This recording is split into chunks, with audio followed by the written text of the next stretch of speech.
Imagine a vida em que o barulho familiar das ondas quebrando na praia e o cheiro de protetor solar no ar são a trilha sonora perfeita para férias. Um tempo para reconectar, para esquecer as pressões do dia a dia, para ser apenas um pai, um marido, um filho. Agora, imagine que essa imagem idílica de paz e tranquilidade é subitamente estilhaçada, não por uma tempestade inesperada, mas por algo muito mais insidioso.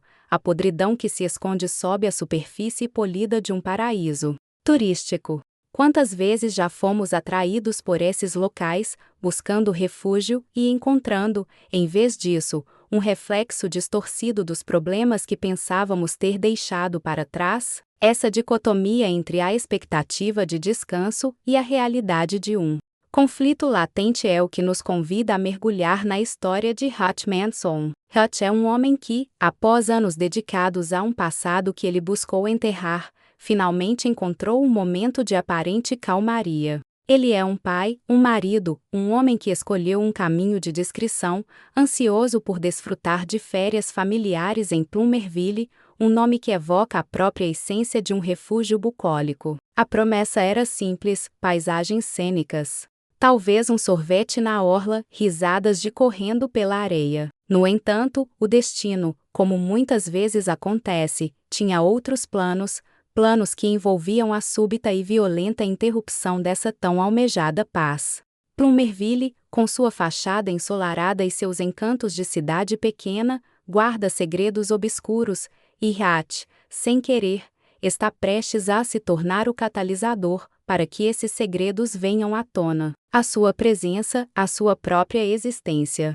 Neste local aparentemente pacífico, começa a incomodar forças poderosas, figuras que prosperam na sombra e que não toleram interferências. Um magnata de parque temático, cujo império parece indestrutível, um xerife que deveria ser o guardião da lei, mas que se tornou cúmplice da corrupção, e um chefe do crime implacável, cuja influência se estende como uma teia a todos.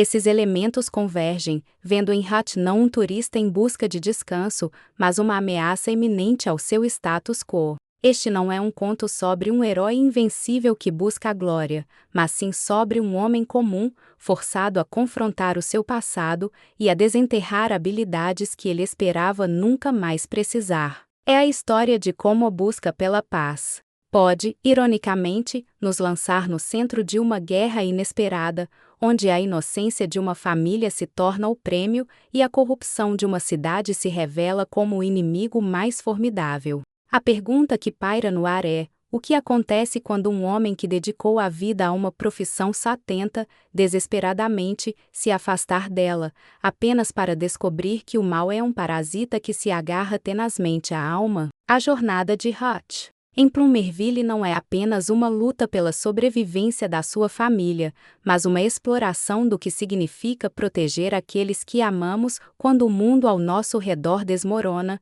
e como, por vezes, a única maneira de encontrar a verdadeira paz é confrontar o caos de frente. É uma história sobre a linha tênue entre o passado e o presente, entre a inocência e a experiência, e sobre a capacidade humana de se adaptar e lutar quando seus valores mais profundos são ameaçados. O palco está montado, a tranquilidade é uma ilusão, e as férias de Hutch Mansell estão prestes a se transformar em algo muito, muito mais sal. A atmosfera aparentemente serena de Plumerville, onde o sol beija a costa e as brisas marítimas sussurram promessas de descanso, é, na verdade, um palco cuidadosamente preparado para o desdobramento de uma trama de manipulação e exploração. A verdadeira natureza deste paraíso turístico não reside na sua beleza natural, mas sim nos mecanismos ocultos de controle que sustentam o seu apelo.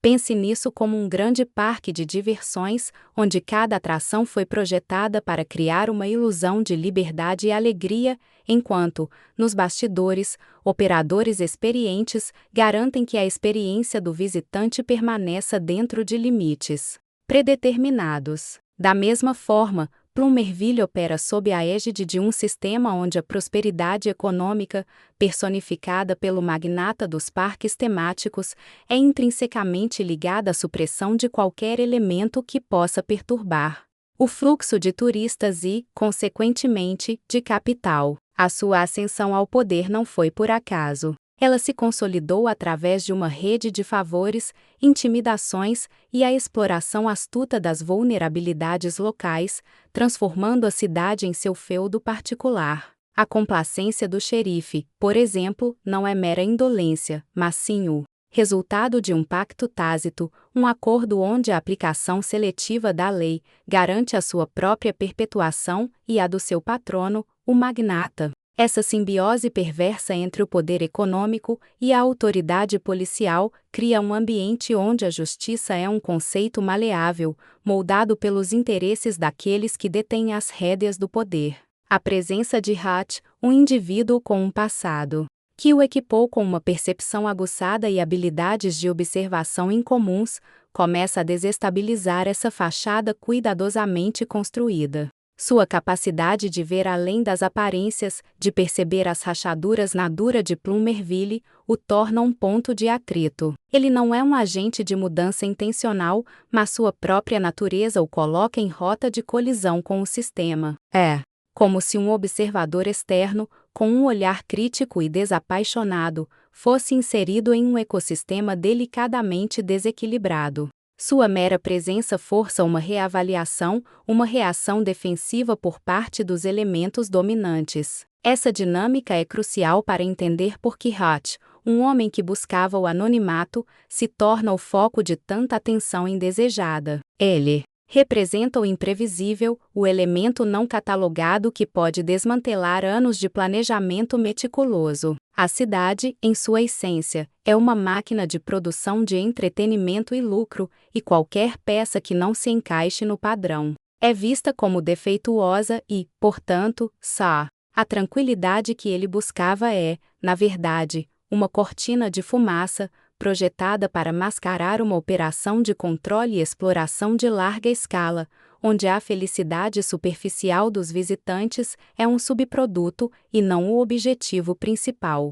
A intricada teia de poder que envolve Plumerville não se sustenta apenas pela força bruta ou pela corrupção explícita. Ela é habilmente tecida com fios de manipulação psicológica e controle social, que visam moldar a percepção e o comportamento dos habitantes e visitantes. O magnata, em sua busca incessante por dominação, compreende que a verdadeira lealdade e obediência são conquistadas não pela coerção direta, mas pela sutil engenharia do consentimento. Ele investe pesadamente em narrativas cuidadosamente elaboradas, disseminadas através de meios de comunicação controlados e eventos comunitários cuidadosamente coreografados, que pintam um quadro idealizado de Plumerville como um bastião de prosperidade e segurança, um reflexo direto de sua própria liderança visionária. Essas narrativas criam uma bolha de realidade alternativa,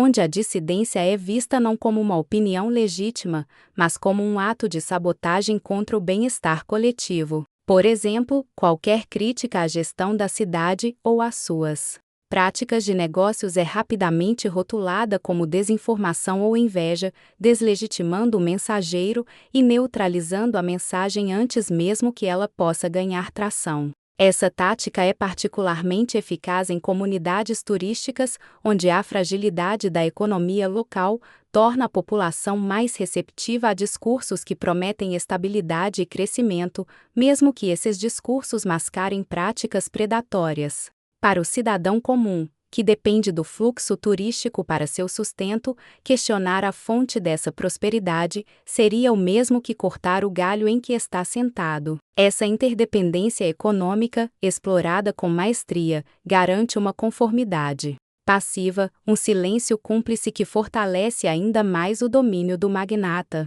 O xerife, por sua vez, atua como executor dessa engenharia social, não através de prisões arbitrárias em massa, mas por meio de uma aplicação seletiva e estratégica da lei, que serve para reforçar a narrativa dominante e dissuadir qualquer comportamento desviante. Ele não precisa prender todos os que pensam diferente. Basta que ele demonstre, ocasionalmente, a sua capacidade de silenciar aqueles que ousam desafiar o status quo, criando um efeito de intimidação generalizado. Um incidente isolado de uma pequena empresa local sendo multada por uma infração menor, ou a detenção ostensiva de um crítico vocal, serve como um aviso claro para todos os outros. Essa demonstração de poder, mesmo que direcionada a poucos, envia uma mensagem poderosa à comunidade em geral: a conformidade é recompensada, e a desobediência é punida, com consequências que podem ir muito além de uma simples multa ou detenção. Essa abordagem, embora menos visível do que uma repressão aberta, é muito mais eficaz em manter a ordem desejada, pois cultiva o medo e a autocensura. A população aprende a internalizar as regras, a antecipar as expectativas das autoridades e a evitar qualquer ação que possa ser interpretada como uma afronta ao sistema. Pensem como um maestro, com um simples gesto, pode conduzir uma orquestra inteira a um silêncio absoluto. O xerife de Plumerville exerce um poder similar. Não com a batuta, mas com a ameaça latente da sua autoridade. A sua função não é tanto a de um guardião da justiça, mas sim a de um zelador da ordem estabelecida pelo magnata, garantindo que a fachada de normalidade da cidade permaneça intacta, independentemente das injustiças que possam ocorrer. Sob essa superfície, o chefe do crime, longe de ser um antagonista separado, opera em uma relação de influência que ressoa muito além das fronteiras daquela comunidade turística. Refletindo sobre esta jornada até agora, torna-se evidente que a busca por um refúgio pode, ironicamente, expor as vulnerabilidades mais profundas de um indivíduo e de sua família. A linha tênue entre a expectativa de paz e a realidade de um conflito latente, entre a inocência e a necessidade de desenterrar habilidades adormecidas, delineia um território onde as escolhas de um homem comum podem ter repercussões extraordinárias. A convergência das forças que operam nos bastidores, cada uma desempenhando um papel crucial na manutenção de uma ordem ilusória, cria um campo de jogo onde as regras são fluídas e a justiça, uma miragem. À medida que nos aproximamos da reflexão final, a tapeçaria de interconexões se revela em sua totalidade. A forma como os fios da manipulação, da dependência econômica e da redefinição da justiça se entrelaçam, não apenas sustenta a fachada de Plumerville, mas também molda a própria essência de quem ali reside ou busca repouso. Compreender essa intrincada teia é dar um passo crucial para desvendar o que realmente significa encontrar um porto seguro em um mundo onde as aparências podem ser as mais enganosas de todas. A jornada de Hatch, portanto, transcende a narrativa de um homem contra um sistema. Ela se torna uma exploração do que é necessário para defender a verdade e a integridade em um ambiente que diligentemente as obscurece. A quietude que Plumerville ostenta, desvendada em suas camadas, revela-se não como um presente ofertado pela natureza, mas como um artifício cuidadosamente construído. A verdadeira essência de um refúgio, que buscamos nas paisagens bucólicas e no distanciamento das preocupações cotidianas, muitas vezes esbarra na fria lógica da manipulação. A jornada de Hatch, um homem que carregava em si o peso de um passado que ansiava por esquecer, torna-se um espelho para a nossa própria busca por paz. Em Plumerville, ele não encontrou apenas um destino de férias, mas um microcosmo da complexidade que permeia as relações humanas e as estruturas de poder. A tranquilidade almejada se dissipou, dando lugar à árdua tarefa de proteger sua família, não apenas de ameaças físicas, mas da sutil erosão de seus valores e de sua capacidade de discernimento. A força que emana de Hatch não reside em habilidades sobre-humanas, mas na sua capacidade de reconhecer a podridão sob o verniz idílico, de enxergar além das narrativas cuidadosamente elaboradas.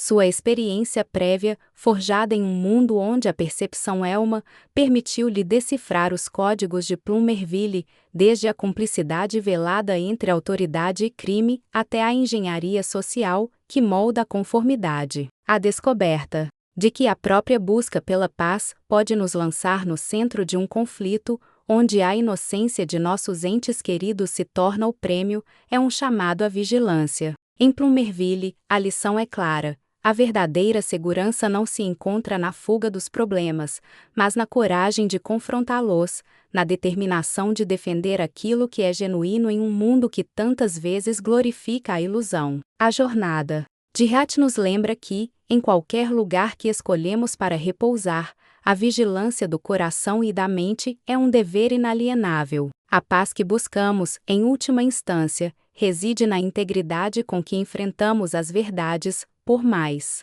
desconfortáveis que sejam. A verdadeira prática começa agora, na forma como aplicamos essa percepção em nossas próprias vidas.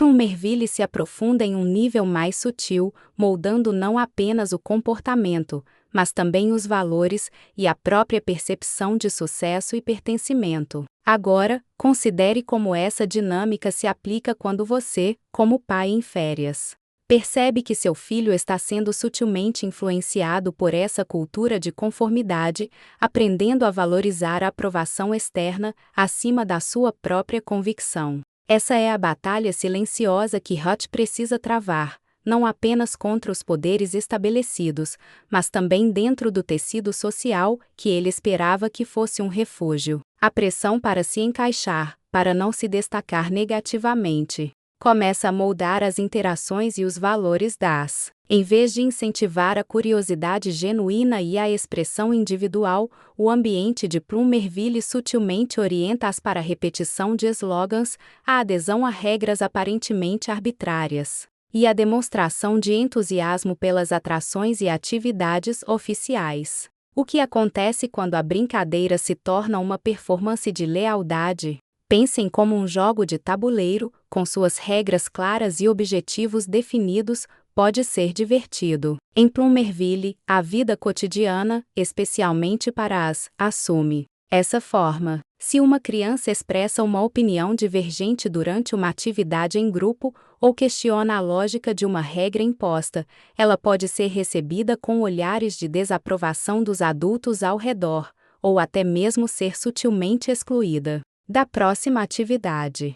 Por outro lado, uma criança que demonstra entusiasmo excessivo pelas atrações, que memoriza fatos sobre a história oficial da cidade ou que participa ativamente de competições escolares com temas patrióticos, é frequentemente elogiada e recebe atenção positiva. Essa dinâmica sutil, porém persistente, ensina-as que a conformidade é a chave para a aceitação e o sucesso social. Essa dinâmica de pontuação social é particularmente insidiosa porque opera em um nível subconsciente, moldando o desenvolvimento da identidade. A criança que cresce em Plumerville aprende que ser notado positivamente pelos adultos em posições de autoridade é mais importante do que explorar seus próprios interesses ou desenvolver um pensamento independente. A busca por aprovação externa substitui a busca por autoconhecimento. Para Hatch,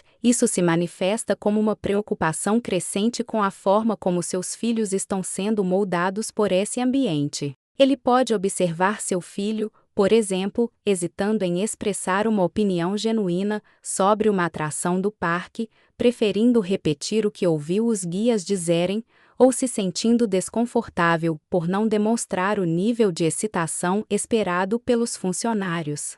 Essa internalização das expectativas externas, essa aprendizagem de que a autenticidade pode ser um obstáculo, é um dos aspectos mais perturbadores da influência de Plumerville. Além disso, a própria estrutura do entretenimento na cidade é projetada para reforçar essa mentalidade. As atrações do parque temático, por exemplo, muitas vezes apresentam narrativas simplificadas e maniqueístas, onde o bem é claramente definido e os vilões são figuras caricatas e facilmente derrotáveis. Não há espaço para nuances, para a complexidade moral ou para a exploração de diferentes perspectivas. Essa abordagem narrativa, repetida em diversos contextos, ensina-as a ver o mundo em termos de certo e errado absolutos, alinhados com a visão de mundo promovida pela elite da cidade. A complexidade da vida real, com suas ambiguidades e dilemas morais,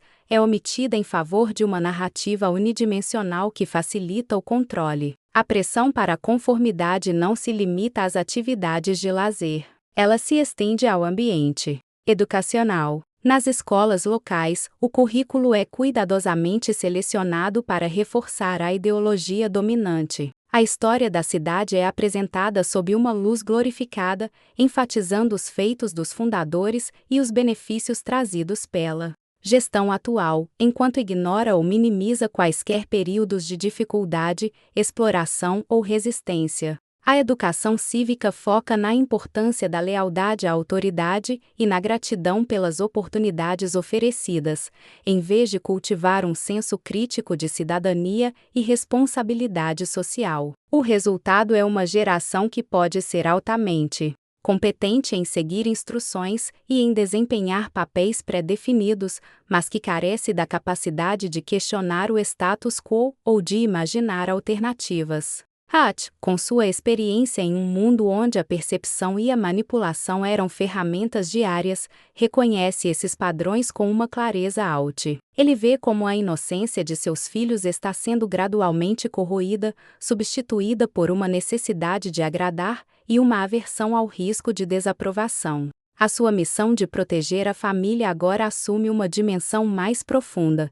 Ele precisa não apenas salvaguardá-los da física, mas também protegê-los da erosão de seu próprio senso de individualidade e de sua capacidade de pensamento crítico. Essa batalha pela mente e pelo espírito de seus filhos, travada em um ambiente que sutilmente os desvia de sua autenticidade, representa o verdadeiro desafio em Plumerville, um desafio que vai muito além de confrontar um magnata ou o chefe do crime. É uma luta pela preservação da essência de quem eles são, contra um sistema que busca moldá-los em réplicas conformes. A manipulação em Plumerville transcende a mera conformidade comportamental e a modelagem de valores. Ela se aprofunda na própria arquitetura social da cidade, criando uma intrincada rede de dependência e controle que afeta até mesmo os mecanismos de resolução de conflitos e a percepção de justiça. Agora, imagine como essa estrutura, projetada para manter uma aparência de ordem e prosperidade, pode distorcer a própria noção de justiça quando um indivíduo como Hatch, com um passado que o ensinou a desconfiar das aparências, se vê envolvido em uma situação que exige uma resposta. A cidade não possui um sistema judicial independente e imparcial no sentido tradicional. Em vez disso, os mecanismos de resolução de disputas são, em grande parte, controlados e influenciados pelas mesmas forças que orquestram a vida cotidiana. Por exemplo, quando uma disputa surge, seja entre residentes ou entre um residente e uma entidade ligada ao parque temático, o processo de resolução raramente segue um caminho transparente. Em vez de tribunais abertos e juízes imparciais, as soluções são frequentemente mediadas por comitês cujos membros são selecionados por sua lealdade à administração da cidade. Esses mediadores, em vez de buscarem a verdade objetiva, são incentivados a encontrar resultados que preservem a imagem da cidade e protejam os interesses dos poderosos. Uma disputa comercial menor pode ser resolvida com um acordo extrajudicial que favorece o estabelecimento maior, enquanto um residente que reclama de condições de trabalho precárias pode se ver pressionado a aceitar uma solução insatisfatória, para evitar retaliações mais severas. A própria ideia de acordo em Plumerville muitas vezes se traduz em capitulação silenciosa. Ademais, a cidade desenvolveu um sistema de mediadores comunitários que, à primeira vista, parecem ser uma iniciativa para resolver conflitos de forma amigável. No entanto, esses mediadores são, na verdade, agentes discretos do sistema de controle. Eles são treinados para identificar indivíduos que demonstram tendências de questionamento ou que representam uma ameaça potencial à ordem estabelecida, e para intervir de forma a desviar esses indivíduos de caminhos mais confrontacionais. Em vez de facilitar um diálogo genuíno, seu objetivo é eisam o conflito, persuadindo as partes a aceitar a narrativa oficial ou a silenciar suas queixas. Um mediador pode, por exemplo, abordar um residente insatisfeito com uma promessa de atenção futura ou com uma distração cuidadosamente orquestrada, como um convite para um evento especial, tudo com o objetivo de dissipar a energia negativa, antes que ela se transforme em uma ameaça organizada. Essa distorção da justiça se estende à própria aplicação da lei. O xerife e seus oficiais, em vez de atuarem como guardiões da lei para todos, funcionam como executores de uma ordem particular. Quando um crime ocorre, especialmente um que poderia expor a corrupção subjacente, a investigação muitas vezes é conduzida de maneira superficial e direcionada a bodes expiatórios convenientes. O foco não é desvendar a verdade, mas sim manter a ilusão de que a cidade é segura e bem administrada. Se Hatch, por exemplo, se deparasse com um roubo em uma das lojas, a resposta da polícia poderia ser mais sobre a rápida captura de um estranho do que sobre a investigação aprofundada das circunstâncias, especialmente se o roubo pudesse, de alguma forma, estar ligado a atividades ilegais sancionadas pelos poderosos. A percepção de justiça em Plumerville é, portanto, uma construção cuidadosamente elaborada, um reflexo dos interesses daqueles que detêm o poder, e não um espelho da verdade objetiva. Essa arquitetura social, onde a justiça é uma ferramenta de controle e não um direito, cria um ambiente onde a esperança de uma resolução equitativa se torna uma ilusão sã. Ao contemplarmos o intrincado labirinto de influências que moldam a aparente serenidade de Plumerville, percebemos que a quietude que a cidade ostenta é, na verdade, um véu cuidadosamente tecido sobre uma complexa engrenagem de controle. Não se trata apenas de um cenário onde a corrupção se manifesta em atos isolados, mas de um ecossistema onde as próprias fundações da ordem social foram reconfiguradas para servir a propósitos específicos. A maneira como a percepção é moldada, como as narrativas são construídas e como a própria estrutura de poder se auto-perpetua, revela uma profundidade de vocais opositores. Essa estratégia de controle econômico garante que a lealdade à administração da cidade seja uma questão de sobrevivência,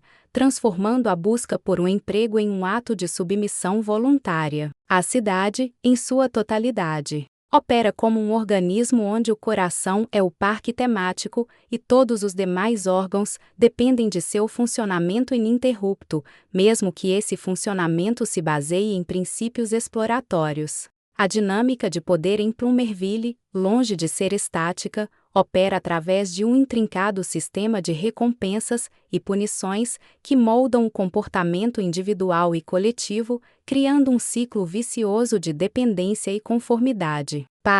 Além da vigilância e da manipulação da informação, a elite corrupta emprega uma estratégia sofisticada de gamificação da vida cívica, onde a lealdade e a obediência são sutilmente incentivadas através de um sistema de méritos e privilégios. Imagine, por exemplo, como um funcionário exemplar em uma grande corporação pode receber bônus, promoções ou reconhecimento público por sua dedicação, mesmo que essa dedicação sirva a interesses questionáveis. Em Plumerville, essa lógica é amplificada e aplicada a todos os aspectos da vida social. Os residentes que demonstram adesão irrestrita às políticas da cidade, que participam ativamente dos eventos promovidos pela administração e que evitam qualquer forma de crítica, são, de maneira discreta, recompensados. Essas recompensas podem variar desde acesso preferencial a serviços,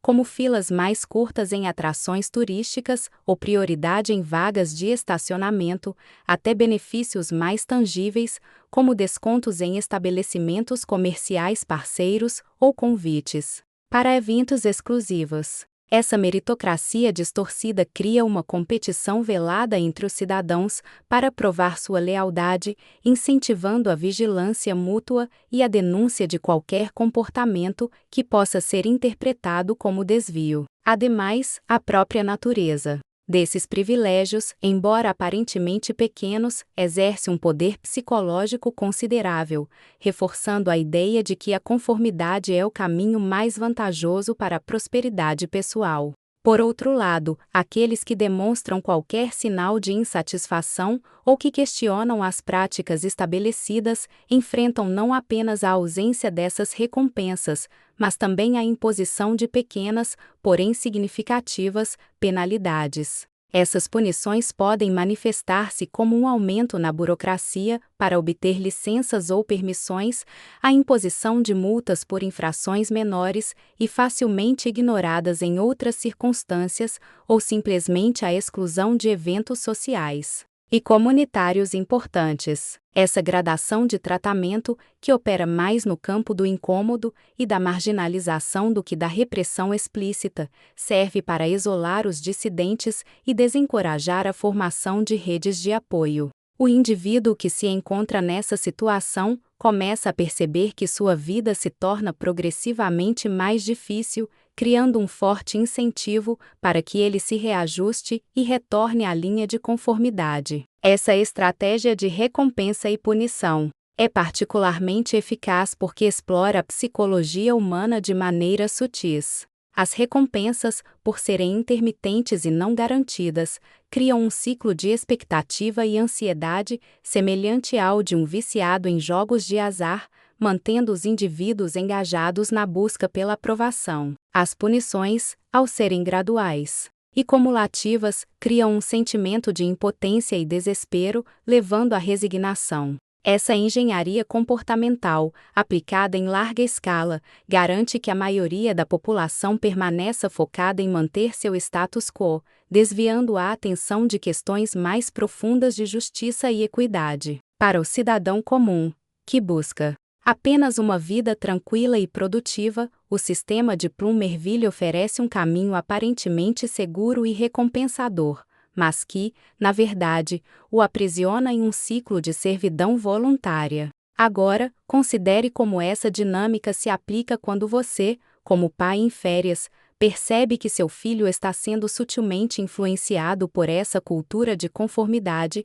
aprendendo a valorizar a aprovação externa acima da sua própria convicção. Essa é a batalha silenciosa que Hutch precisa travar, não apenas contra os poderes estabelecidos, mas também dentro do tecido social que ele esperava que fosse um refúgio. A estratégia de gamificação da vida cívica em Plumerville se estende para além da mera recompensa tangível. Ela se infiltra na própria percepção de sucesso e pertencimento, transformando a vida em uma competição constante por aprovação. Agora, considere como isso se aplica quando você, como pai em férias, percebe que seu filho está sendo sutilmente influenciado por essa cultura de conformidade, aprendendo a valorizar a aprovação externa acima da sua própria convicção. Essa é a batalha silenciosa que Hutch precisa travar, não apenas contra os poderes estabelecidos, mas também dentro do tecido social que ele esperava que fosse um refúgio. A pressão para se encaixar, para não se destacar negativamente, começa a moldar as interações e os valores em vez de incentivar a curiosidade genuína e a expressão individual, o ambiente de Plumerville sutilmente orienta-as para a repetição de slogans, a adesão a regras aparentemente arbitrárias e a demonstração de entusiasmo pelas atrações e atividades oficiais. O que acontece quando a brincadeira se torna uma performance de lealdade? Pensem como um jogo de tabuleiro, com suas regras claras e objetivos definidos, pode ser divertido. Em Plumerville, a vida cotidiana, especialmente para assume essa forma. Se uma criança expressa uma opinião divergente durante uma atividade em grupo ou questiona a lógica de uma regra imposta, ela pode ser recebida com olhares de desaprovação dos adultos ao redor, ou até mesmo ser sutilmente excluída da próxima atividade. Por outro lado, uma criança que demonstra entusiasmo excessivo pelas atrações, que memoriza fatos sobre a história oficial da cidade ou que participa ativamente de competições escolares com temas patrióticos, é frequentemente elogiada e recebe atenção positiva. Essa dinâmica sutil, porém persistente, ensina-as que a conformidade é a chave para a aceitação e o sucesso social. Essa dinâmica de pontuação social é particularmente insidiosa porque opera em um nível subconsciente, modelando o desenvolvimento da identidade.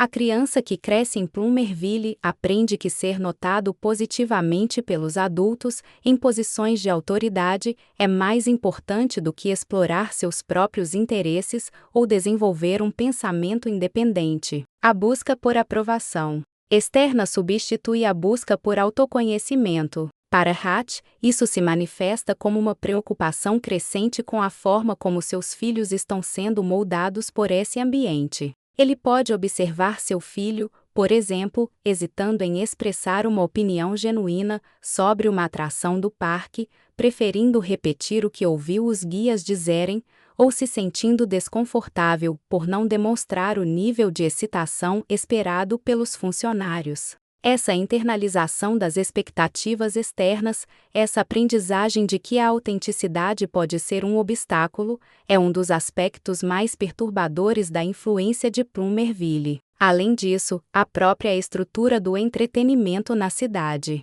é projetada para reforçar essa mentalidade. As atrações do parque temático, por exemplo, muitas vezes apresentam narrativas simplificadas e maniqueístas, onde o bem é claramente definido e os vilões são figuras caricatas e facilmente derrotáveis. Não há espaço para nuances, para a complexidade moral ou para a exploração de diferentes perspectivas. Essa abordagem narrativa, repetida em diversos contextos, ensina-as a ver o mundo em termos de certo e errado absolutos, alinhados com a visão de mundo promovida pela elite da cidade. A complexidade da vida real, com suas ambiguidades e dilemas morais, é omitida em favor de uma narrativa unidimensional que facilita o controle. A pressão para a conformidade não se limita às atividades de lazer. Ela se estende ao ambiente educacional. Nas escolas locais, o currículo é cuidadosamente selecionado para reforçar a ideologia dominante. A história da cidade é apresentada sob uma luz glorificada, enfatizando os feitos dos fundadores e os benefícios trazidos pela gestão atual, enquanto ignora ou minimiza quaisquer períodos de dificuldade, exploração ou resistência. A educação cívica foca na importância da lealdade à autoridade e na gratidão pelas oportunidades oferecidas, em vez de cultivar um senso crítico de cidadania e responsabilidade social. O resultado é uma geração que pode ser altamente competente em seguir instruções e em desempenhar papéis pré-definidos, mas que carece da capacidade de questionar o status quo ou de imaginar alternativas. Hutt, com sua experiência em um mundo onde a percepção e a manipulação eram ferramentas diárias, reconhece esses padrões com uma clareza alta. Ele vê como a inocência de seus filhos está sendo gradualmente corroída, substituída por uma necessidade de agradar e uma aversão ao risco de desaprovação. A sua missão de proteger a família agora assume uma dimensão mais profunda. Ele precisa não apenas salvaguardá-los da física, mas também protegê-los da erosão de seu próprio senso de individualidade e de sua capacidade de pensamento crítico. Essa batalha pela mente e pelo espírito de seus filhos, travada em um ambiente que sutilmente os desvia de sua autenticidade, representa o verdadeiro desafio em Plumerville, um desafio que vai muito além de confrontar um magnata ou um chefe do crime. É uma luta pela preservação da essência de quem eles são, contra um sistema que busca moldá-los em réplicas conformes. A estratégia de gamificação da vida cívica em complementaridade com o magnata e o xerife, formando um triângulo de poder que sufoca qualquer possibilidade de mudança genuína. Enquanto o magnata constrói a estrutura de controle e o xerife a mantém com a aplicação da lei, o chefe do crime preenche as lacunas, atuando como o braço executivo para as operações mais sombrias e menos escrutinadas. Ele é o responsável por garantir que certas mercadorias cheguem ao seu destino, que informações inconvenientes desapareçam e que indivíduos problemáticos sejam cuidados de forma discreta. Essa colaboração não é necessariamente formalizada em acordos escritos, mas sim um entendimento tácito, uma divisão de trabalho onde cada um cumpre um papel específico para manter o equilíbrio de poder. O magnata fornece a fachada de legitimidade e o acesso aos recursos, o xerife garante a impunidade e a supressão de investigações, e o chefe do crime executa as tarefas que requerem um toque mais direto. Essa aliança profana é o que confere a Plumerville sua resiliência contra ameaças externas. Qualquer tentativa de expor a corrupção é interceptada não apenas pelas autoridades formais, mas também pelas redes clandestinas que o crime organizado estabeleceu. É um sistema de defesa multifacetado, onde a lei e a ilegalidade se entrelaçam para proteger os interesses de uma elite corrupta. A própria natureza das férias em Plumerville é um reflexo dessa manipulação. Os turistas são atraídos por promessas de relaxamento e aventura, mas, sem que percebam, suas atividades são monitoradas e, em alguns casos, direcionadas para servir aos interesses da elite. Os parques temáticos, por exemplo, não são apenas locais de entretenimento, mas também instrumentos de coleta de dados e controle comportamental. As câmeras de vigilância, os sistemas de reconhecimento facial e até mesmo as interações com os funcionários são projetados para rastrear e analisar os padrões de comportamento dos visitantes, identificando potenciais ameaças ou oportunidades de exploração. Essa vigilância constante, disfarçada de medida de segurança e conveniência, cria um ambiente onde a privacidade é uma ilusão e a liberdade de ação é limitada pela consciência de estar sob observação. É um cenário onde a busca pela felicidade se torna uma forma de servidão voluntária, onde os indivíduos, em sua ânsia por uma experiência perfeita, inadvertidamente se submetem a um controle mais profundo do que imaginam. A inocência do turista é explorada, transformando suas férias em um ciclo de consumo e conformidade que beneficia aqueles que orquestram a ilusão. Agora, considere como essa dinâmica de controle se estende para além do mero aspecto econômico ou de segurança. A cultura de Plumerville é ativamente moldada para desencorajar o pensamento crítico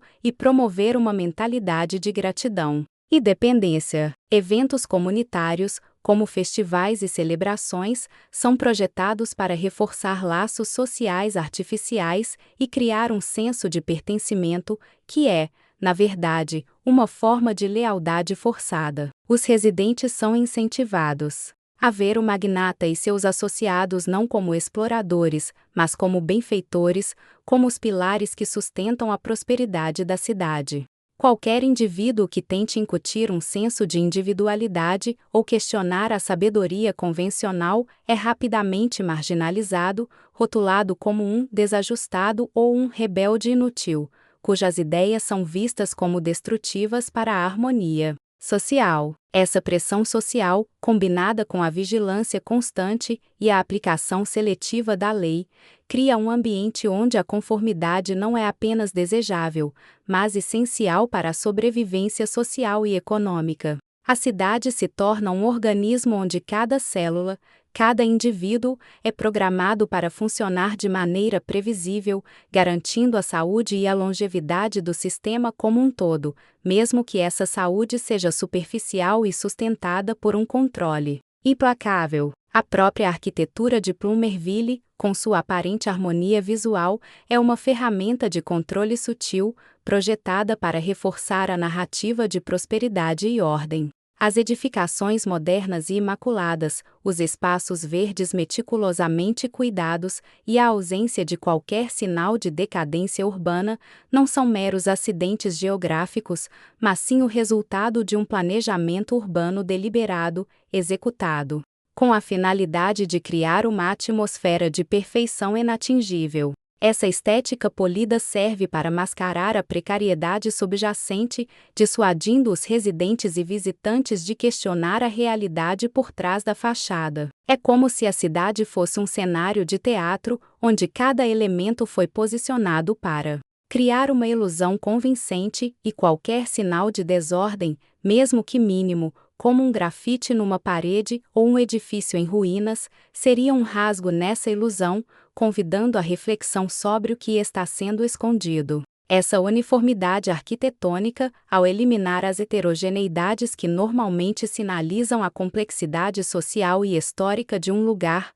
cria um efeito de homogeneização, onde a individualidade e a diversidade são sutilmente desencorajadas, em favor de uma conformidade estética e, por extensão, comportamental. Ademais, a infraestrutura de comunicação e entretenimento em Plumerville é cuidadosamente orquestrada para moldar a percepção pública e canalizar o descontentamento para vias inofensivas. As redes de televisão e rádio locais, controladas pela mesma entidade que governa a cidade, dedicam a maior parte de sua programação a conteúdos que celebram os sucessos da gestão, exaltam a beleza natural e promovem um estilo de vida aspiracional, mas irrealista. Notícias que poderiam expor as falhas do sistema ou as injustiças cometidas são sistematicamente omitidas ou distorcidas, apresentadas de forma a minimizar seu impacto ou a atribuir a culpa a fatores externos. Essa saturação de informações positivas e a supressão de narrativas alternativas criam um efeito bolha, onde a realidade percebida pelos habitantes é rigidamente controlada, impedindo o desenvolvimento de um senso crítico robusto.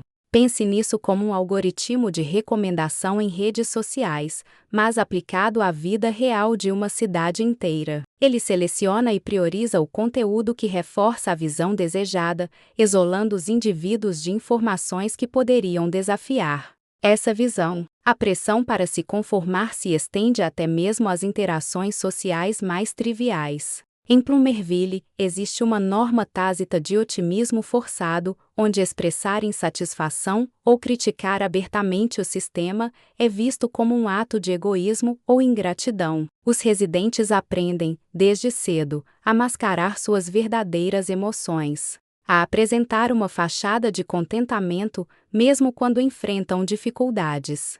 Essa cultura de supressão emocional, embora possa parecer benigna à primeira vista, serve a um propósito mais sombrio.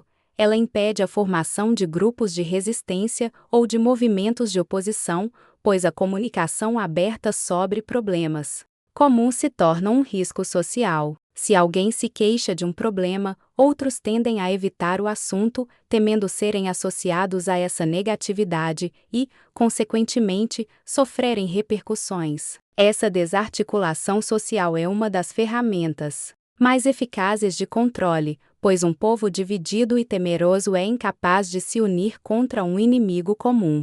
Por conseguinte, a própria ideia de férias em Plumerville é uma forma de controle de danos, uma estratégia para neutralizar potenciais descontentamentos que poderiam surgir da rotina de trabalho ou das dificuldades econômicas. Ao oferecer um refúgio temporário da realidade, a cidade garante que os indivíduos retornem às suas vidas com uma perspectiva renovada, mas uma perspectiva que foi sutilmente moldada para ser mais complacente. A experiência de lazer, longe de ser um escape genuíno, torna-se um mecanismo de recondicionamento, onde a exposição a um ambiente perfeito reforça a crença na eficácia do sistema que o criou. Esse ciclo de trabalho árduo, seguido por um período de recompensa superficial e controlada, perpetua a dependência e desestimula a busca por mudanças estruturais. O turista, ao retornar para casa, pode carregar consigo memórias agradáveis, mas também uma crença inconsciente na superioridade do modelo de Plumerville, uma semente plantada que pode influenciar suas próprias expectativas e comportamentos futuros. A ausência de instituições independentes de fiscalização ou de organizações da sociedade civil que possam atuar como contrapeso ao poder estabelecido é outro pilar fundamental dessa estrutura de controle. Em Plumerville, não há sindicatos fortes, nem jornais investigativos independentes, nem órgãos de defesa do consumidor atuantes. Qualquer tentativa de criar tais instituições é rapidamente sufocada, seja através de pressão econômica, intimidação legal ou até mesmo ações mais diretas, orquestradas pelo chefe do crime. Essa lacuna institucional permite que o magnata e seus aliados operem com pouca ou nenhuma prestação de contas, reforçando a ideia de que a sua autoridade é absoluta e incontestável. A falta de mecanismos de escrutínio externo garante que a podridão permaneça oculta sob o verniz da prosperidade e que a ilusão de um paraíso turístico seja mantida a qualquer custo. Finalmente, a própria escala e o modelo de negócio do parque temático de Plumerville são concebidos para criar uma dependência econômica quase total da população local. A vasta maioria dos empregos na cidade está diretamente ou indiretamente ligada ao parque e ao turismo associado. Isso cria uma situação em que a prosperidade individual está intrinsecamente ligada à manutenção do status quo. Qualquer tentativa de desafiar o sistema, por mais justificada que seja, carrega o risco de perder o sustento, uma ameaça poderosa que silencia até mesmo os mais. O que permite a um indivíduo com menos recursos superar forças aparentemente esmagadoras. Uma faceta particularmente insidiosa da influência do magnata em Plumerville reside na sua capacidade de cooptar a narrativa cultural da cidade, transformando a própria identidade comunitária em um escudo para suas operações. Ele não se limita a manipular a informação, ele molda a percepção do que é desejável e normal. Pense em como eventos de caridade ostensivos, patrocínios de equipes esportivas locais ou até mesmo a restauração de marcos históricos podem ser utilizados para criar uma aura de benevolência, obscurecendo as práticas predatórias subjacentes. Essa tática de lavagem cultural visa associar sua imagem a valores positivos, fazendo com que qualquer crítica pareça um ataque à própria alma da cidade. Para Hatch, desmascarar essa estratégia exige não apenas expor a corrupção financeira,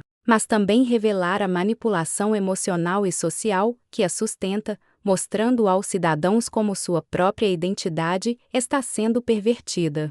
Ademais, a dinâmica de poder do chefe do crime em Plumerville se estende à exploração de vulnerabilidades econômicas da população. Em comunidades onde as oportunidades de emprego legítimo são escassas, a economia informal controlada por organizações criminosas pode se tornar uma alternativa atraente, ainda que perigosa. Hatch, ao observar essa dinâmica, pode capitalizar sobre a desconfiança que já existe entre os membros da organização e a população local. Talvez ele possa criar um canal de informação alternativo, uma plataforma onde os cidadãos possam relatar anomalias sem medo de retaliação, fomentando uma rede de vigilância comunitária que opere nas brechas deixadas pela estrutura de controle do chefe do crime. Essa abordagem, que empodera a comunidade, visa subverter a base de apoio tácito que sustenta o poder do criminoso.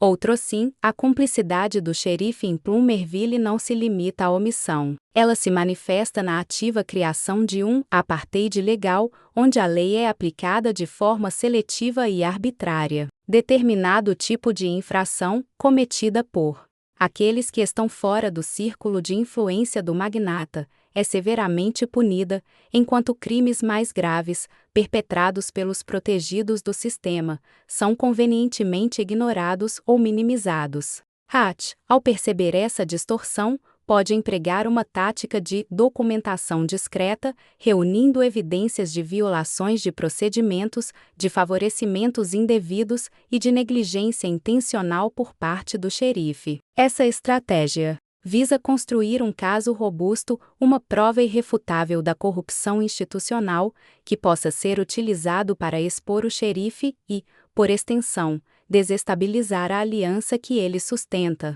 Por conseguinte, a abordagem de Hatch em Plumerville se aprofunda na compreensão da psicologia da retaliação e da autoconservação dentro da estrutura criminosa. Ele sabe que, quando confrontados, os indivíduos tendem a buscar proteção em seus superiores ou a tentar eliminar a ameaça para evitar consequências. Hatch pode explorar essa tendência natural através da criação de cenários que forcem os subordinados a uma escolha impossível: proteger a si mesmos ou lealdade cega. Imagine, por exemplo, que Hatch, de forma calculada, crie uma situação onde a vida de um membro da organização esteja diretamente ameaçada por uma ação do próprio chefe do crime ou por uma omissão deliberada que o coloque em perigo. Essa pressão psicológica, essa demonstração de que a própria estrutura que deveria protegê-los é, na verdade, uma fonte de perigo,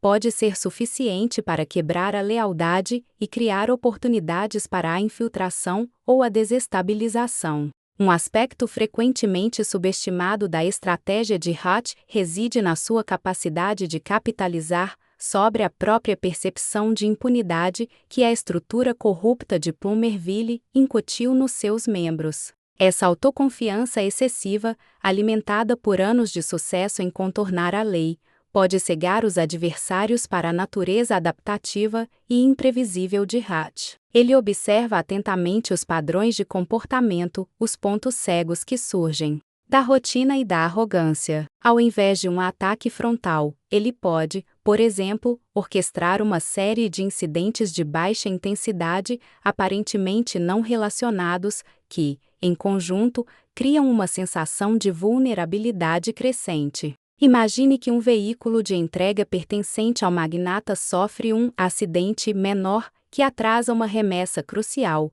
enquanto, simultaneamente, uma comunicação interna do chefe do crime é interceptada e sutilmente alterada, levando a um encontro desastroso para seus subordinados. Essas ações, isoladamente, podem ser descartadas como meros infortúnios, mas a sua acumulação sistemática começa a corroer a crença na invulnerabilidade, forçando os adversários a desviar recursos e atenção para investigar ameaças internas ou falhas logísticas que, na verdade, são orquestradas por Hatch. Ademais, aprofundando a análise sobre a manipulação da informação, Hatch entende que a verdade, em Plumerville, não é um absoluto, mas uma construção. Ele pode, habilmente, introduzir elementos de dúvida e desconfiança entre os membros da aliança corrupta, sem que eles sequer percebam que estão sendo manipulados. Uma tática eficaz seria a criação de falsas pistas digitais,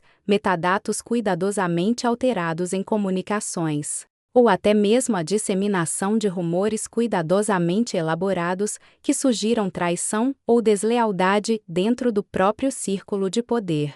Por exemplo, ele poderia criar um perfil online falso que se comunique com um membro de baixo escalão da organização, fingindo ser um informante externo e, através dessa interação, plantar informações que levem esse membro a acreditar que o xerife está, na verdade, coletando evidências contra ele, preparando uma armadilha para encobrir seus próprios desvios. Essa guerra de nervos, travada no campo digital e psicológico, visa desmantelar a confiança que é o alicerce da colaboração corrupta. Outrossim, a exploração das fraquezas logísticas e de infraestrutura representa uma vertente crucial. Na estratégia de Hatch, ele não se foca apenas nas pessoas, mas nos sistemas que elas utilizam. Plumerville, como qualquer cidade, possui sua rede de transportes, comunicação e energia. Hatch pode, por exemplo, identificar rotas de entrega críticas para as operações do magnata e introduzir pequenas, mas persistentes, interrupções. Isso pode variar desde a manipulação de sinais de trânsito em horários estratégicos para causar congestionamentos que atrasem comboios, até a introdução de ruído em linhas de comunicação para dificultar a coordenação. A ideia não é um ataque devastador, mas uma série de pequenas irritações que, em conjunto, criam um caos operacional, forçando os adversários a desviar atenção e recursos para resolver problemas que, na verdade, são criados e mantidos por Hatch. Imagine que a energia em um armazém-chave onde o chefe do crime guarda seus bens seja intermitentemente cortada,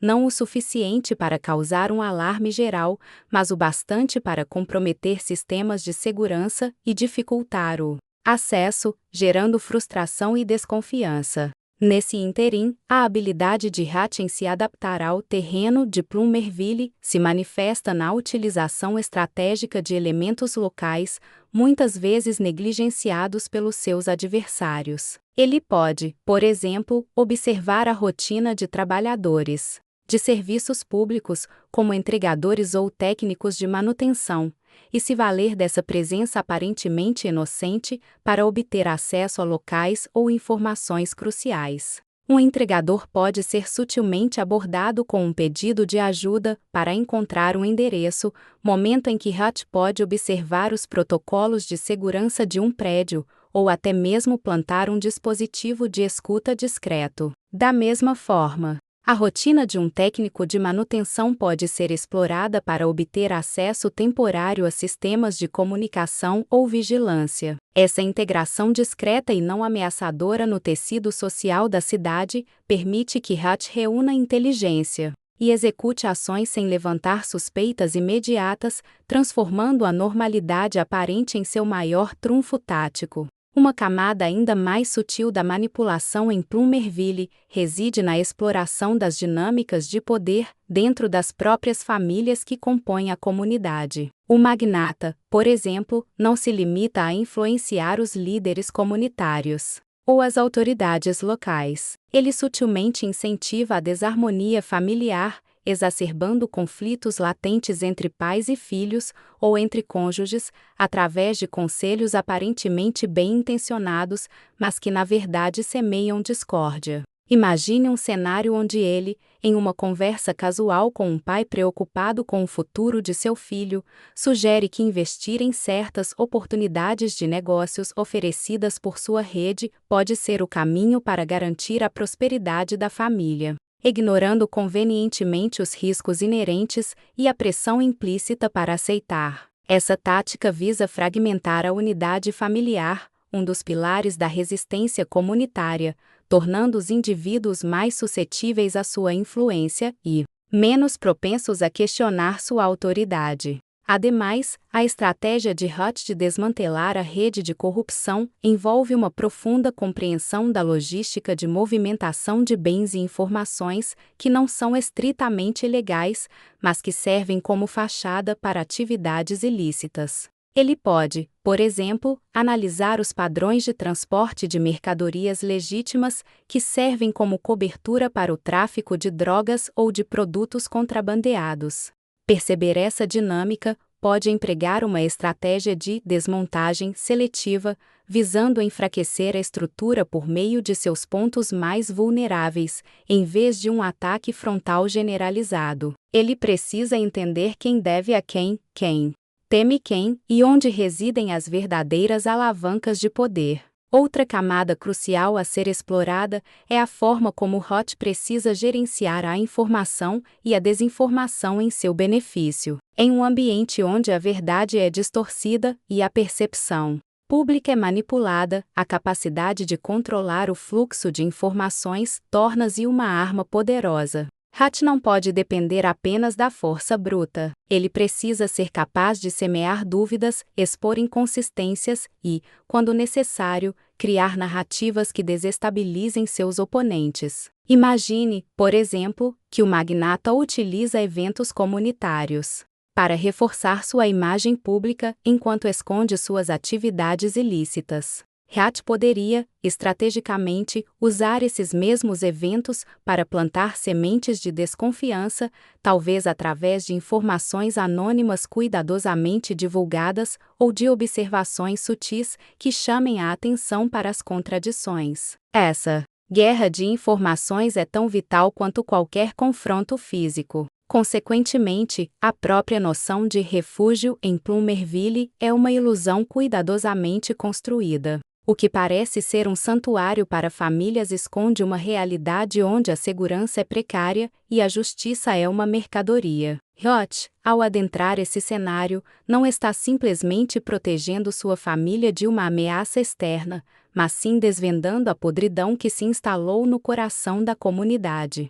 Sua luta é, em essência, uma batalha para resgatar a própria ideia de um lar seguro, para expor a falsidade que permeia a vida em Plumerville e restaurar um senso de ordem e justiça. A tranquilidade que ele buscava inicialmente agora se transforma em um campo de batalha pela verdade, onde cada descoberta é um passo para desmantelar a fachada e revelar a realidade sombria. Por conseguinte, Hutt se vê confrontado com a necessidade de tomar decisões éticas em um ambiente moralmente ambíguo. Ele não é um agente da lei, nem um herói em um conto de fadas. Ele é um homem comum forçado a agir em circunstâncias extraordinárias. Isso o coloca em uma posição onde os meios que ele utiliza podem ser questionáveis, mas o fim que ele busca, a segurança e o bem-estar de sua família, é universalmente compreensível. Essa tensão ética, essa navegação por águas morais turvas,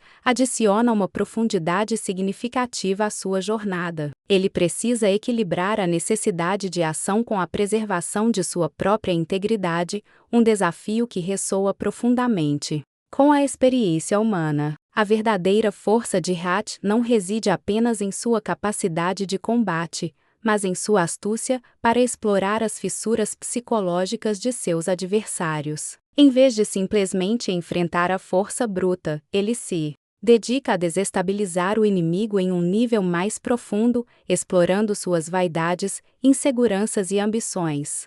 Para o magnata corrupto, por exemplo, Hot pode orquestrar situações que minem sua reputação, expondo suas falhas de caráter ou suas decisões empresariais desastrosas, mesmo que essas exposições sejam apenas fragmentos de verdade amplificados. O objetivo não é a destruição imediata, mas a criação de um ambiente de incerteza e desconfiança que o leve a cometer erros. Pense em como um jogador de xadrez experiente pode sacrificar uma peça menor para criar uma abertura que leve ao cheque-mate do rei adversário. Hot opera sob um princípio similar, utilizando a manipulação estratégica de informações e percepções como suas peças de sacrifício. Ademais, a cumplicidade do xerife, que deveria ser um pilar da lei, é explorada por Hot através da própria burocracia que ele representa.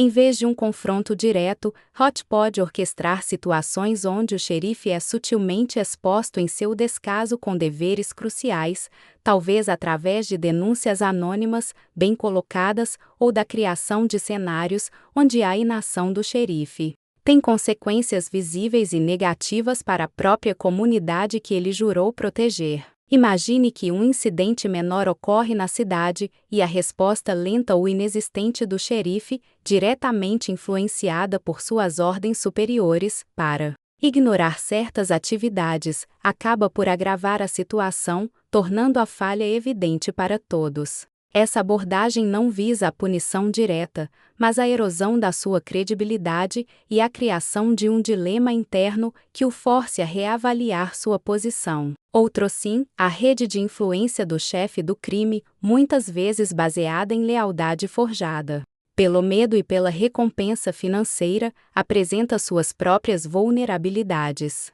Hot pode capitalizar sobre a ganância inerente a essa estrutura, criando oportunidades para que membros da organização se voltem uns contra os outros. Isso pode envolver a criação de falsas pistas que levem a desconfianças internas, ou a disseminação de informações que sugiram que um membro está se beneficiando mais do que os outros, plantando sementes de discórdia.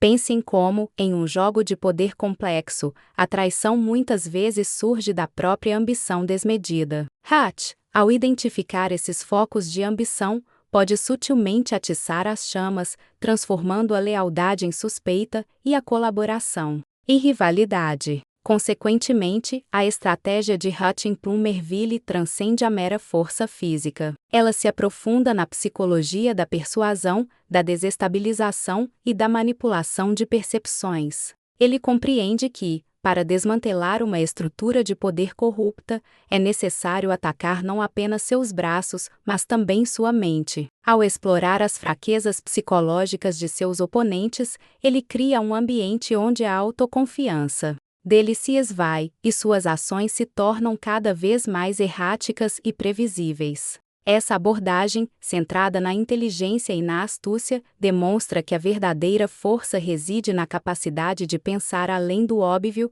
de ver as conexões ocultas e de utilizar o ambiente e as personalidades em jogo como ferramentas para alcançar seus objetivos. Ele se torna um mestre na arte da guerra psicológica, utilizando a própria cidade como seu tabuleiro de xadrez. Uma dimensão frequentemente negligenciada na estratégia de Hot é a exploração das complexas relações interpessoais que sustentam a estrutura de poder em Plumerville. Ele percebe que, ao contrário de um exército disciplinado, a aliança entre o magnata, o xerife e o chefe do crime é, em grande parte, um pacto de conveniência, cimentado por interesses egoístas e não por lealdade inabalável. Essa fragilidade inerente se torna um ponto de alavancagem. Considere, por exemplo, a possibilidade de Hot descobrir um segredo embaraçoso do xerife, talvez um desvio de fundos do próprio departamento, ou uma indiscrição pessoal que poderia arruinar sua carreira e usá-lo não para chantagem direta, mas para criar uma pressão sutil, uma dúvida constante na mente do oficial sobre a verdadeira lealdade de seus parceiros de crime. Talvez um vazamento anônimo bem direcionado, uma prova que sugere que o magnata planeja incriminar o xerife para se eximir de responsabilidade, possa ser suficiente para semear a discórdia. Ainda mais intrincada é a forma como Hutch aborda a infraestrutura física e logística que suporta as operações clandestinas. Não se trata apenas de combater os indivíduos, mas de desmantelar os mecanismos que permitem suas atividades. Pense na rede de suprimentos do chefe do crime ou nos canais financeiros que o magnata utiliza para lavar dinheiro. Hutch pode, por exemplo, interceptar e alterar uma remessa crucial de bens ilícitos, não para apreendê-la em si, mas para criar um gargalo, um atraso que expõe a ineficiência do sistema e gera atrito entre os envolvidos. Talvez ele possa redirecionar sutilmente uma comunicação vital, um plano de entrega ou uma reunião secreta, levando os adversários a se encontrarem em um local onde suas próprias forças de segurança, induzidas por Hutch, possam criar uma distração significativa, um caos controlado que desvia a atenção e os recursos de seus alvos principais. Adicionalmente, a mentalidade de Hutch se aprofunda na compreensão da psicologia de massa e da influência social em uma comunidade como Plumerville. Ele não está apenas lutando contra os criminosos, mas também contra a apatia e o conformismo que eles cultivam. Sua estratégia pode envolver a criação de pequenos atos de desafio, quase imperceptíveis no início, que gradualmente corroem a fachada de ordem e segurança. Imagine, por exemplo, que Hutch, de forma anônima, começa a deixar mensagens enigmáticas em locais públicos não ameaçadoras, mas questionadoras que levem os moradores a refletir sobre as anomalias que testemunham no dia a dia. Uma simples pergunta pintada em um muro, como onde foi o dinheiro da revitalização, pode ser o estopim para que outros comecem a questionar e a observar mais atentamente, criando um burburinho silencioso que a estrutura corrupta terá dificuldade em conter. Por conseguinte, a abordagem de Hutch evolui para uma estratégia de guerra assimétrica, onde ele utiliza sua agilidade e inteligência para explorar as fraquezas de um inimigo com recursos superiores. Ele opera nas sombras, atacando os pontos cegos do sistema, desestabilizando a confiança e criando um ambiente de incerteza constante. Não se trata de uma batalha frontal, mas de uma campanha de desgaste sutil, onde cada ação calculada visa minar a fundação da rede de corrupção. Ele se torna um catalisador, um agente de mudança que, ao desafiar o status quo, força seus adversários a reagir de maneiras que, por sua vez, expõem suas próprias fragilidades e intenções sombrias. Essa forma de confronto, focada na inteligência e na adaptabilidade, em um cenário de prosperidade aparente. Para Hutch, desmantelar essa rede exige não apenas confrontar a violência física, mas também expor a verdade por trás das mentiras, desmascarando a fachada cuidadosamente construída. A cumplicidade do xerife, por sua vez, não se manifesta apenas na omissão, mas na ativa participação na perpetuação do status quo. Ele não é um mero espectador, mas um agente que utiliza sua autoridade para proteger os interesses corruptos, desviando investigações e silenciando opositores. Essa aliança entre o poder legal e o ilegal cria um vácuo de justiça, onde a aplicação da lei se torna seletiva, favorecendo os que estão no topo da pirâmide de corrupção. A importância de desarticular essa colaboração é crucial, pois a reversão dessa distorção da autoridade é um passo fundamental para que a verdade venha à tona e a justiça possa ser restabelecida. Essa camada de corrupção institucionalizada é, talvez, a mais perigosa, pois mina a própria confiança nas instituições que deveriam garantir a segurança e a ordem. O chefe do crime, operando nas sombras, complementa essa estrutura ao fornecer a força bruta e a execução das tarefas mais sombrias, muitas vezes em troca de impunidade ou participação nos lucros ilícitos. Sua organização é um braço executor que garante que as regras do jogo corrupto sejam seguidas, punindo aqueles que ousam desafiar o sistema ou que se tornam um obstáculo. A interconexão entre esses três pilares, o capital, a autoridade legal e a força criminosa, formam um ecossistema de opressão, onde cada elemento reforça e protege os outros. A eficácia de Hutch em desmantelar essa rede dependerá de sua capacidade de identificar e explorar as fissuras nessa aliança, de semear a discórdia e de expor a interdependência que os une. A estratégia de Hutch, portanto, transcende a simples neutralização de ameaças individuais. Ele precisa operar em múltiplos níveis, desvendando a teia de influência, expondo a corrupção e, quando necessário, utilizando a força para neutralizar aqueles que representam um perigo imediato e intransponível para sua família. A inteligência com que ele aborda cada confronto, a antecipação de movimentos e a exploração de vulnerabilidades são tão importantes quanto a sua destreza em combate. É uma dança perigosa entre a força e a astúcia, onde cada passo deve ser calculado para evitar a escalada do conflito de forma descontrolada, protegendo ao mesmo tempo a inocência que ele jurou defender.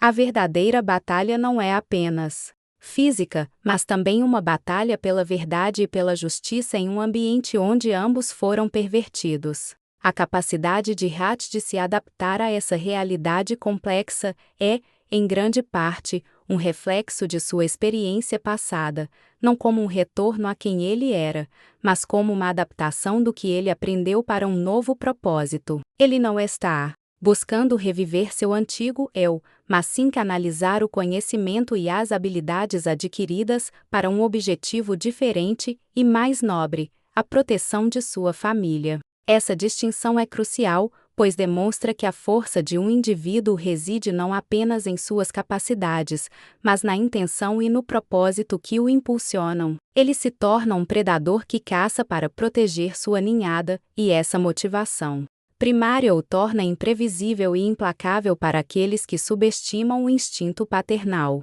Ademais, a narrativa em Plumerville nos convida a refletir sobre a natureza do retorno de um indivíduo ao mundo da violência. Não se trata de uma simples reativação de reflexos automáticos, mas de um processo consciente de reaprendizagem e adaptação. Hutch precisa reavaliar suas táticas, seus métodos e até mesmo sua própria mentalidade para enfrentar um cenário que, embora familiar em sua essência, o confronto com o perigo, é distinto em seus detalhes e em seus adversários. Ele precisa entender as novas dinâmicas de poder, as estratégias de seus oponentes contemporâneos e as peculiaridades do ambiente em que se encontra. Essa renovada compreensão do cenário de ameaças é o que o torna eficaz, permitindo-lhe prever e contra-atacar com precisão. Uma camada adicional de complexidade emerge quando examinamos a estratégia de Hutch não apenas como uma resposta reativa,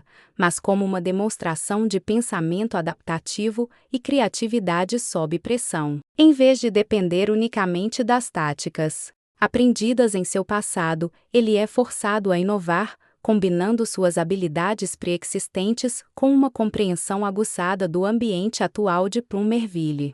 Pense nisso como um músico de jazz virtuoso, que, embora mestre em escalas e improvisações clássicas, é desafiado a criar um novo som, ao ser apresentado a instrumentos ou ritmos desconhecidos. Hutch não está simplesmente repetindo movimentos. Ele está recontextualizando sua expertise, aplicando princípios fundamentais de forma nova e inesperada.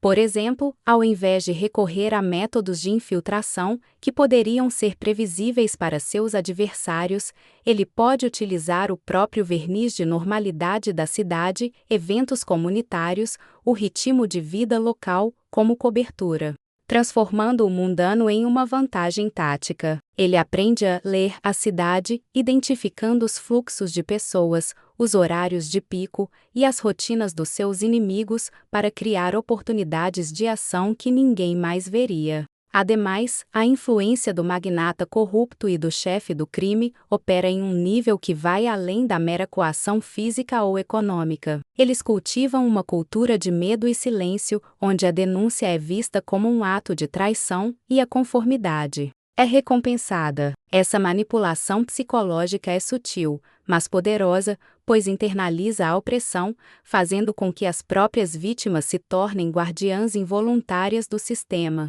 Yacht, ao desafiar essa estrutura, não está apenas lutando contra o crime organizado. Ele está quebrando um ciclo de medo e apatia que se instalou profundamente na comunidade. Sua resistência, portanto, tem o potencial de catalisar uma mudança social mais ampla, inspirando outros a se levantarem contra a injustiça. Considere um exemplo: se o magnata financia um projeto de revitalização que, superficialmente, beneficia a cidade, mas secretamente serve para mascarar suas operações, ou para cooptar líderes comunitários, Yacht pode desvendar essa dualidade, expondo a verdade e minando a base de apoio do oponente. Uma perspectiva adicional a ser considerada é a forma como Yacht gerencia o risco em suas ações. Ele sabe que qualquer passo em falso pode ter repercussões catastróficas para sua família, que permanece vulnerável. Essa consciência constante do perigo iminente o força a empregar uma abordagem calculada e estratégica, evitando confrontos desnecessários e priorizando a discrição. Ele não busca a notoriedade, mas sim a eficácia. Pense em um cirurgião realizando um procedimento delicado.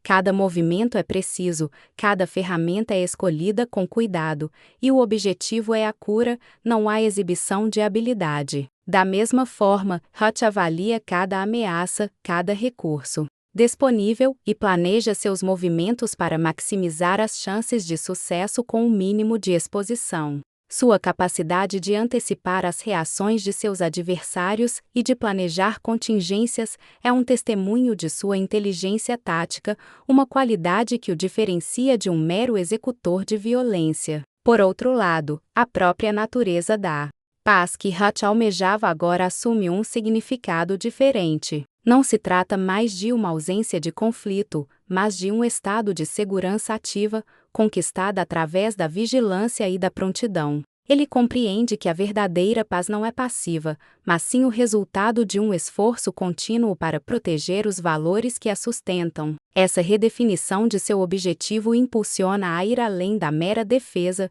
buscando ativamente desmantelar as fontes de ameaça. Ele percebe que, para garantir a segurança de sua família a longo prazo, ele deve confrontar e neutralizar aqueles que instigam a desordem e a injustiça. Sua busca por tranquilidade evoluiu para uma missão mais abrangente, de restauração da ordem, onde ele se torna o guardião ativo de um ideal. A resiliência de Yacht não se manifesta apenas em sua capacidade de combate físico, mas também em sua habilidade de reconfigurar suas próprias crenças e valores em face da adversidade. Ele, que um dia buscou a redenção em uma vida pacata e desprovida de violência, agora se vê compelido a abraçar aspectos de seu passado que ele esperava ter deixado para trás. Contudo, essa reativação não é um simples retorno ao que era, mas uma metamorfose consciente. É como se ele estivesse pegando as ferramentas de um ofício abandonado à precisão cirúrgica, à análise tática, à leitura de intenções e as adaptando a um novo propósito, um que é impulsionado por um amor feroz e protetor. Essa transformação interna, essa renegociação de sua própria identidade em nome de algo maior, é um testemunho da profundidade de sua dedicação à família. Agora, pense em como isso se reflete em situações cotidianas, quando você se vê forçado a defender seus entes queridos de uma injustiça. Você também pode descobrir forças e habilidades que desconhecia possuir, adaptando-as para a situação. Ademais, a própria estrutura de Plumerville, com sua fachada de comunidade edílica, esconde uma intrincada rede de dependências e favores que sustenta a corrupção. O magnata não opera sozinho. Ele se apoia em uma teia de influências que se estende desde os escalões mais baixos da burocracia até figuras públicas de destaque. O xerife, por exemplo, não é apenas um cúmplice passivo, mas um elo ativo nessa cadeia, garantindo que a lei seja convenientemente ignorada ou distorcida. Essa interdependência significa que desmantelar um componente da rede pode ter efeitos cascata, enfraquecendo os outros. Hutch. Au.